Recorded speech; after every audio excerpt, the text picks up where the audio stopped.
Ekolagana bayimbi abakyala yeeyongedde okuba ennungi masanyu merere kyokka ate ekyembi yo mbasajja yo esajjuka busajjusi mbiina maaso awo.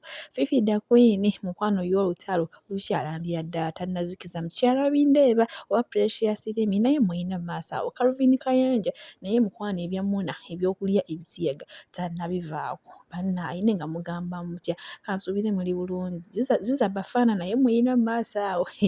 Bambi mbasaba video mugipe ka like era nensaba mukwano gwenna atanaba kusubscribinga nti mukwano gira osubscribing era onyigidde mu notification bell. Catherine Kusaasira alina kyagamba mu abakyala abayitiriza ka makeup onyigidde mu notification bell oleme kusula buli kimu kyonna kyemba nteekayo mba nsaba mukifunira embudde n'abagambezi wano mbeera ne updates buli kadde ku makya mutuntu kawungeezi anti buyinzaanishasuvia atokomoka omugambo ogw'amazima ogutali gwa bulimba Nkutandise ne mukyala Bindeeba oba mukyala Cocktail oba Precious Remi mukono n'avuddeyo n'agamba nti bannange naye ennaku zino yeeraba nti anyirira nnyo kwegamba naye ennaku zino yeeraba nti ali muliro buliro n'agamba bannaye era mwaba muwalana mwabasongoza omumwe abaayitako munnaye ne mmunuga nti munnaamusonyiwa naye munnange okunyirira bw'ati si yeeyagala munnange naye yeerabirawo nga Mukama akikoze ng'amufunidde omwami gwe bayita Cocktail omwami gwe bayita Bindeeba munnange naye yamutuusiza ku guno omulembe gwe mukola ki gwe mulaba naye n'abasaba bambi mukole ekintu kimu nammwe mufune omuntu abaagala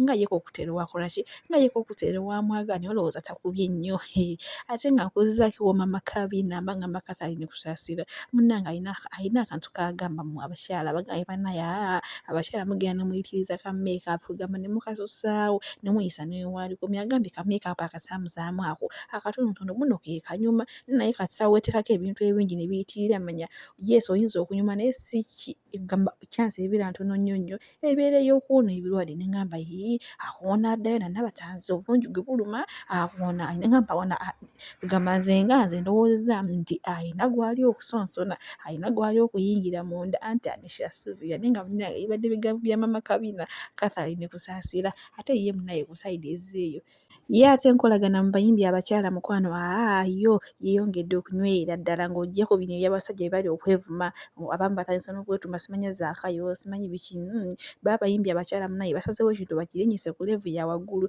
munnaye twalabye olunaku lw'ejjo mwana muwala Spice Diana wamma ekintu ye yakinywesezza bulungi nnyo wali nga ne shipa kalungi mu kiseera kye kimu era wininwagi mukwano naye ne tumulaba ng'ali bulala nnyo kugamba abayimbi abakyala bo ekintu kyo bongedde okiteeka ku level eya waggulu wininwagi mu kiseera kye kimu yuyo yagenze n'atuula mu luyimba lwa Rema namakula ngonzi baluyita batya ngonze munnaye era Rema namakula yabadde musanyufu nnyo nnyo n'agamba nzaani munnange atagenda komentinga ku wininwagi munnaye n'agenda n'amugamba yes baby kyakayiba kagenda akayiba kanoko muliro bannaye bibiri ku side ezeeyo naye nga bamizi ffe tubeera twagala bumu tubeera twagala muntu kubeera nga bali bumu so si byakuyumbayumba byantalo simanya byazaakayo kati ng'ebirimba sajja baminamu abasajja mwetereeze mukolenga abakazi bo kati bali bumu z'ensonga za Mona Calvin Kayanja mukwano ye alaga nti akyazikwasizza bukakku era tannaba kuzivaako badde nsaba nkuteereko ka vidiyo katono nnyo ate nkongereyo mu maaso n'amawulire amalala.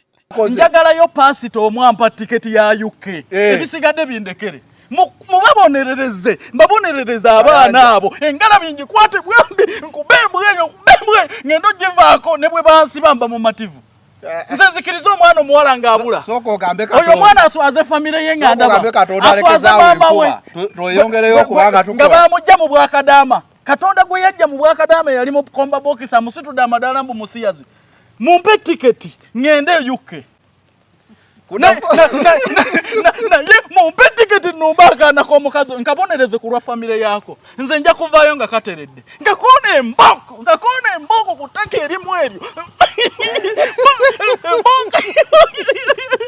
bemboko kwa Musadamu wonna nkeetooloozeewo ng'ololo n'okuba kisiyaga ng'oyambala kalica yaffe weesiba ebikooyi byaffe ng'odda mu kusinika binnyo nsaba Buganda olukusa ngende e UK mbonereze ku baana ba Kintu abambadde ebikooyi byaffe kansabe Busoga omwana oyo bw'aba yafubutuka Busoga kansabe Kingdom ya Busoga bannange mumpe olukusa ngende mbabonereze ku baana abo ffe mu Buganda embooka ekkirizibwa entandaala ekkiririzibwa ngende nga kukubira embooka kwate bbina erimu eri anti kayina limu kwate bbina erimu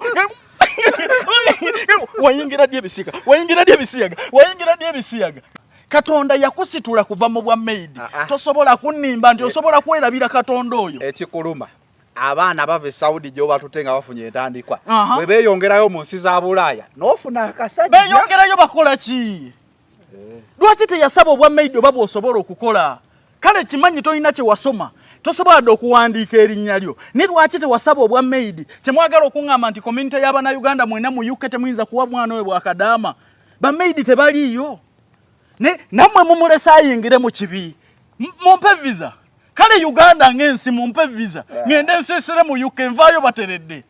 Ngenda n'oluga nkukoonera obwana obw'emboko. Emboko nefuka emboko. Netufunda engwala. Emboko nekagala okudduka nekokwata. Ebbina erimu. Ngakukoonera emboko.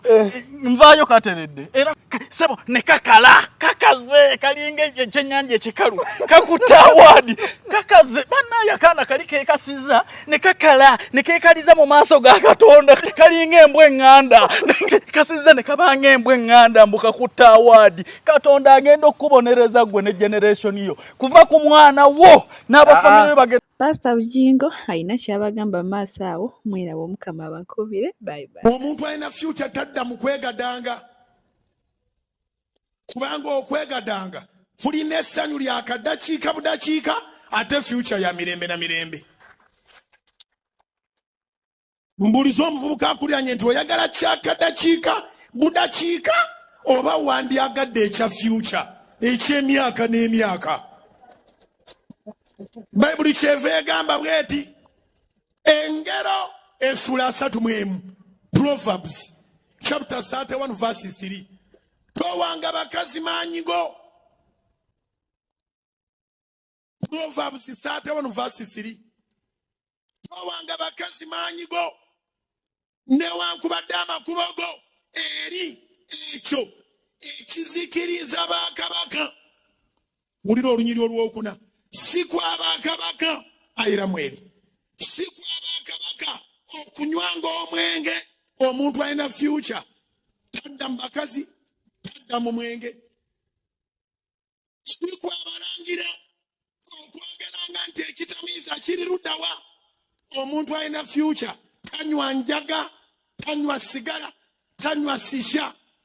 Bible wane ekwawulira omwenge n'ebitamiiza ebirala.